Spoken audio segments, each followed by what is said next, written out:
I've been wrestling with the first verse of the John passage all week. If you love me, you will keep my commandments. I've come up with 3 ways to understand that verse, and then subsequently the rest of the passage. Hanging on the word of our understanding of what love is.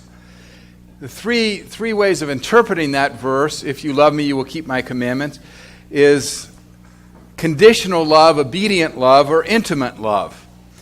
Now, the first two, conditional love and obedient love, I do not believe is what Jesus is shooting for. He's shooting for intimate love. But I want to talk about the first two, conditional and obedient, because I think those two are the love that we live in most of the time, how we relate to other people and how we relate to God and how our faith spins out. So first, conditional. Conditional. If you love me, you will keep my commandments. That if. If you love me, you will do what I want. You know, the implication there is, if you love me, I will love you. If you love me and do what I want, I will love you. If you don't love me and don't do what I want, I will not love you. It's a quid pro quo. It is conditional. It's a contract. It's a bargain. And that if you love me, you will do what I want, and I will love you, is kind of manipulative. It's kind of exploitative. You know, what's the commandment? And if you love me, you will keep my commandment. Well, the sky is kind of the limit. It's kind of whimsical. If you love me, you will get me a car. If you love me, you will get me a diamond ring. If you love me, you'll take me to the movies. If you love me, you'll take me to a nice restaurant. You know, is that love? Is that love? And, you know, and I might do it so that I'll get something from you. Yeah, I'll take you to the movies. Now you owe me. Do we feel at home there? Do we feel loved? Jesus says, I will not leave you orphaned. Do we really feel at home in that kind of love that's reward, that we've got to earn, that we've got to live up to, that we're always in fear of losing? I think we feel orphaned and not at home in the world with a conditional love. You know, and how does that spin out in our relationship with God? You know, we think God is saying to us, and Jesus is saying, if you love me, you'll keep my commandments. But often we say that to God. If you love me, you'll get me a good job, God. If you love me, God, you'll bring the right person to my life. You know, we make our love of God conditional also. You know, if you do that, God, I'll love you. Since you didn't, I won't. It's just not a good relationship. And we wouldn't stand a relationship like that with anybody, and we wouldn't be happy in that kind of relationship. So that's conditional. The second is obedient. If you love me, you'll keep my commandments. Well, there's some truth to that. If I love Susan, I'll do what she says. I'll know what she wants. You know? If our kids, we say that to our kids. If you love me, you'll do what I want. It's a sign that we do love the other person. Now, I find that a lot of couples argue over precisely this point. If they loved me, they'd know what I want. Now, Susan sometimes will say to me, I'd like you to dig out that tree stump. Now, if I love her, I know what she wants. She wants me to do that tree stump. And I might think better. And I may think, you know what she really wants me to do is iron. I like ironing inside the house. It's air conditioned. I won't get dirty. I won't ruin my back. That's really what I'm going to do, because that's really what she wants. And so often in our relationships, we make assumptions of what the other person wants. And then we argue over that. You know? Obedience comes from the word to listen. Audio. To hear. To hear. And my obedient love is, I listen to Susan. You know? I listen to what she wants. So if I love her, I listen to her. So what's the commandment here? If you love me, you will keep my commandments. Well, it comes from talking to each other. In terms of our faith, what is our listening commandment that we hear from Jesus? Well, there are lots of things. There's go the second mile. There's turn the other cheek. There's, if somebody asks your coat, give them your shirt as well. There are all kinds of commands from Jesus. And there are all kinds of commands, if you think about it, from your partner. Does that make us feel at home when we do what Jesus wants? Does that make me feel at home when I do what Susan wants? Maybe. Maybe. Because doesn't it sometime happen that the relationship then becomes one of master and servant, where I'm just listening and doing what I'm told? And I can become a servant to God and a servant to Susan. And do I feel at home when I'm a servant, following the commands?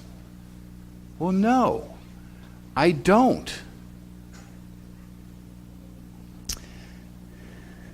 Martin Luther said that when he was in his monk phase, that he was the best monk ever. He did everything. He followed all the rules. He followed all the regulations. And then he said, love God? I hated God. I hated God. And I think often in this master-servant relationship, we end up resenting and hating the master for pushing us around and bossing us around.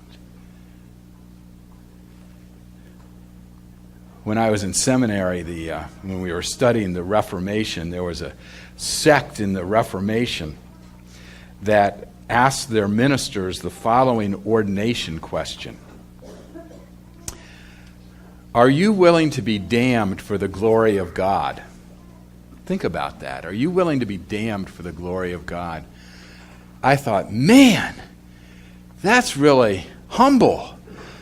I love God so much I'm willing to be damned for the glory of God. That's when churches were churches. And I thought, why don't we ask that in the Methodist Church?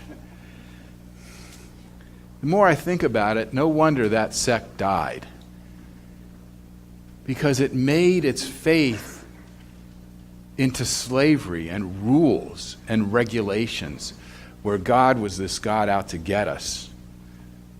And sometimes we think that in our relationships. The other person's out to get us in a mistake. So that's obedience. Then there's love as intimacy. If you love me, you will keep my commandments. Buried in this passage, Jesus uses the word abide. I will abide in you. And he says, I will abide in you, and you will abide in me, and the Father will abide in me, and I will abide in the Father, and the Father will abide. There's all this abiding. There's all this staying. Abide is stay, remain. Abiding is creating space for the other person. It's creating time for the other person. It's not, a quick thing. It's staying. It's remaining. It's taking the time. Sometimes it's so easy to give money or to give advice for someone. It's hard to stay with them and sit with them. But that's intimacy, And there's a risk, we know, in intimacy. And we're vulnerable in that.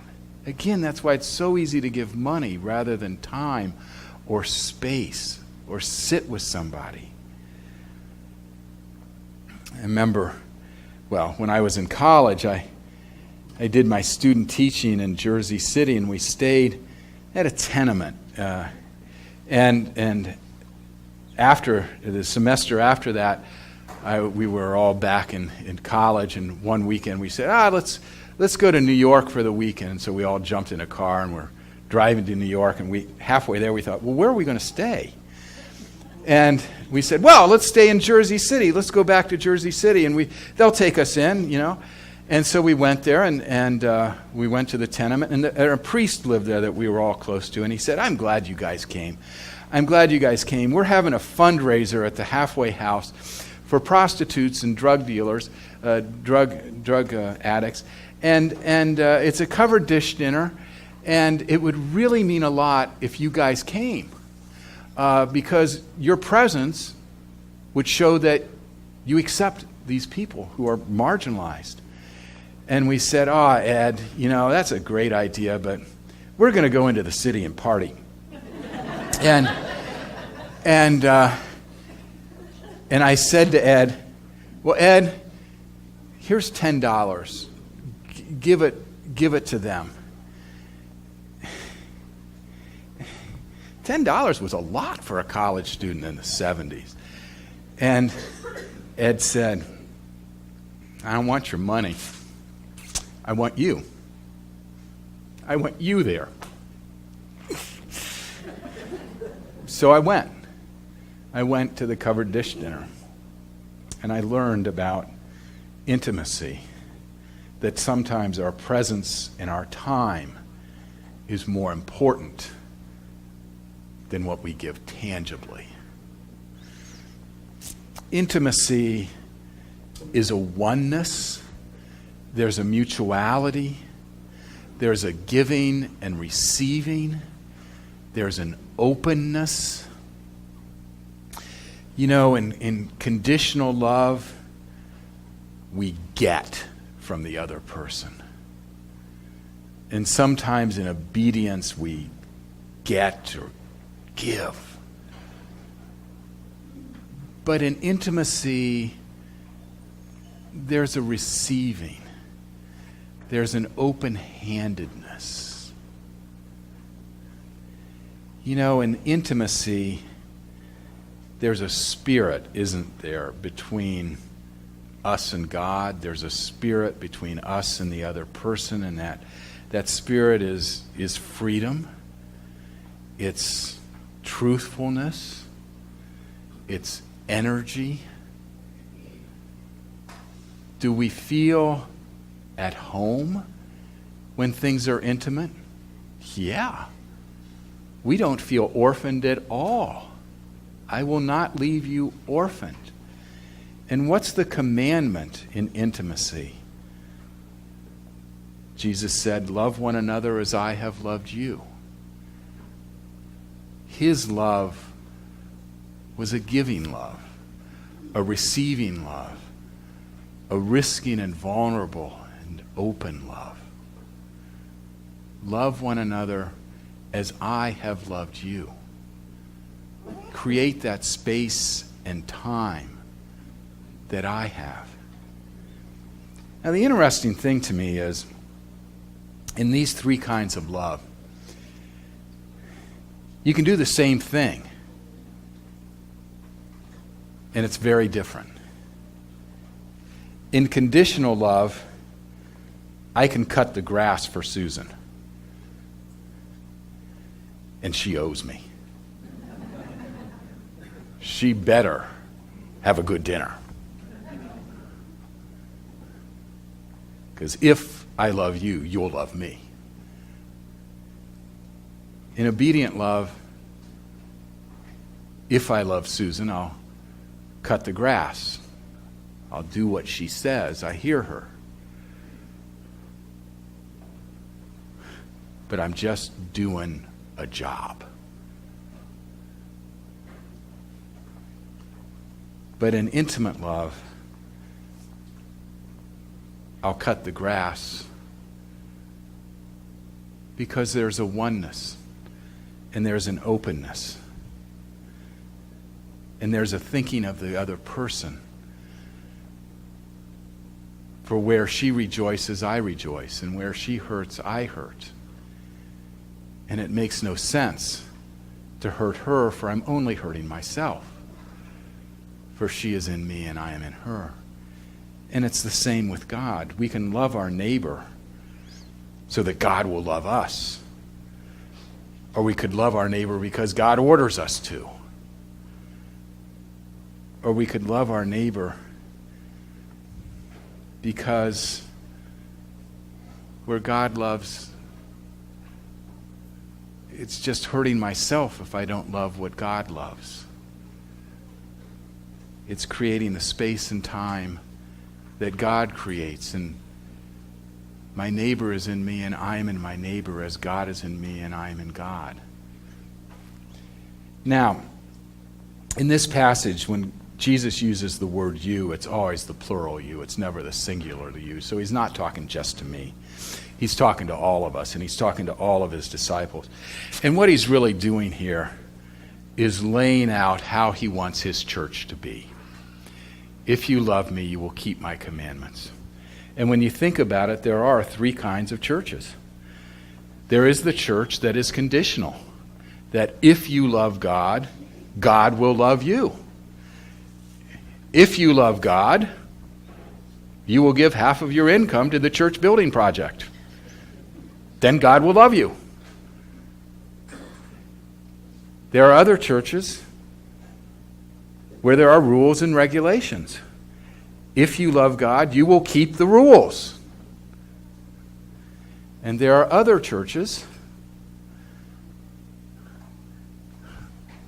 that emphasize intimacy, creating the space and the time and the openness to remain with God, so God remains with them, that create the vulnerability and the oneness and the mutuality with each other, to be intimate with each other as God is intimate with them. Those are the three kinds of churches. Jesus didn't have in mind the conditional church. He didn't have in mind the obedient church. He had in mind the intimate church. That's his yearning for us. May it be so.